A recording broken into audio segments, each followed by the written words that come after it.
Hello, guys, and welcome. Now, I want to discuss a bid that has just been made by Chelsea for this guy and World Cup winner, young player of the tournament of the World Cup, Enzo Fernández. Now, there was at the beginning of the month there was a bit of a, let's just say, a negotiation row between Benfica and Chelsea. Chelsea said they were willing to pay his release clause.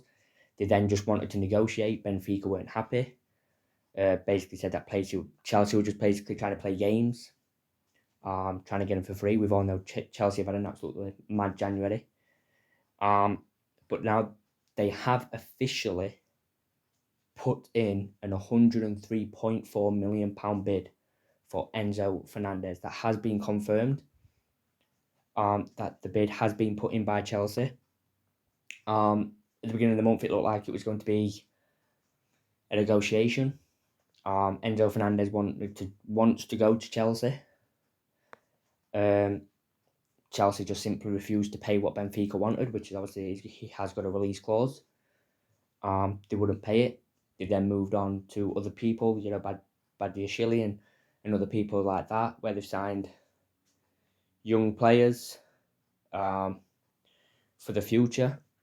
And now they've gone back in for Enzo Fernández with just, like I just said in the previous video, about 30 hours left of the transfer window. 30, probably less now. It's probably about 28, 29 hours. And this is going to be a tight deal to get over the line within that time frame. You obviously can be given a couple of hours extra for paperwork to come through and things like that, but there is a deadline where that can happen too. Now, one of the main questions here is why are Chelsea so desperate to get this deal over the line? And there's just one main reason, and that is that there will be so many top European clubs coming in for Enzo Fernández in the summer that if Chelsea don't get Champions League football, they're not going to get him. I mean, as it stands at the moment, Chelsea aren't in the top four. In my opinion, they're not playing well enough to get into the top four. So if they sign Enzo Fernández now, they don't have to worry about then going into a battle with other big European clubs. The two biggest clubs in Spain have pretty much already said they are interested. Real Madrid and Barcelona have both said they have got an eye on Enzo Fernández, especially Real Madrid with the moving from the Galacticos to, building for the future. That's why they sign people like, Rodrigo, Vinicius Jr. Then you've got Eduardo Camavinga, Urule and Tucciameni, Endrick, who will also come in the summer of 2024.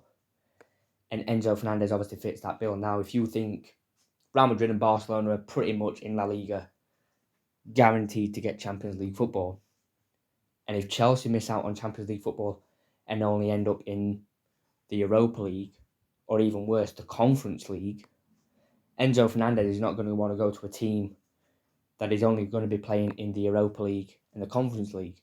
Yeah, okay, Chelsea can offer stupid wages, as they have done to all the players now, 7-8 year contracts. Mudryk as well, I think it's like an 8-year contract. It's just crazy. And, if they tie him down to a 7-year contract, he's not going to be able to leave Chelsea for a while. And Chelsea can just say, no, we're not selling. So if they can get him now, they don't have to worry about going into battle with teams who could be in a more prestigious position than them in the summer.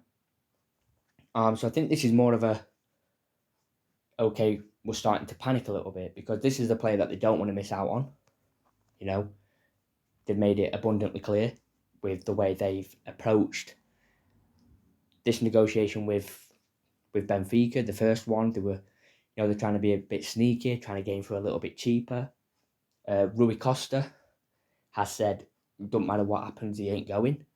Now, if he sticks to that, then Enzo Fernández will still be at Benfica this time after the transfer window, and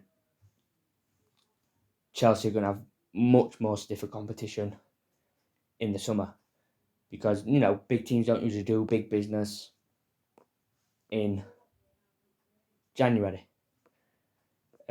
Chelsea are the only team that have gone absolutely nuts so far. Real Madrid have done practically no business. They always manage to save their money for the summer. Barcelona, obviously, they are a club that are in financial ruin, but they have still got money now. They are slowly progressing and getting better financially. So, yeah, I think Chelsea are starting to panic because they probably know that there'll be more than the likes of Real Madrid and Barcelona involved. There will be, no doubt, maybe other English teams. You're thinking of clubs like potentially even Manchester City. Hopefully my club Manchester United showing interest because I think he's an absolutely amazing player, and I think he's a lot better than the people we have now in the likes of McTominay. I think he's a lot better than people like Donny van de Beek. Maybe you could replace them with Enzo Fernández. But there will be more teams showing an interest in the summer. Real Madrid and Barcelona have obviously got magnificent pulling power. And I think it's more of a panic now from Chelsea. I think they're starting to think, right, if we don't get him now and we don't get Champions League, we're not going to get him. And they're going to miss out on, for me, one of the best youngsters in the world. By the time the next World Cup rolls around, in my opinion, I think he'll be an absolute world-class midfielder. Potentially one of the best, depending. But we'll just have to see how it goes, and obviously I will keep you updated on all these negotiations and see what happens, whether or not Benfica reject it or not. Please let me know what you think in the comments down below. What do you think will happen? If you did enjoy, please leave a like, and please subscribe for more videos like this. Anyway, guys, I will see you soon.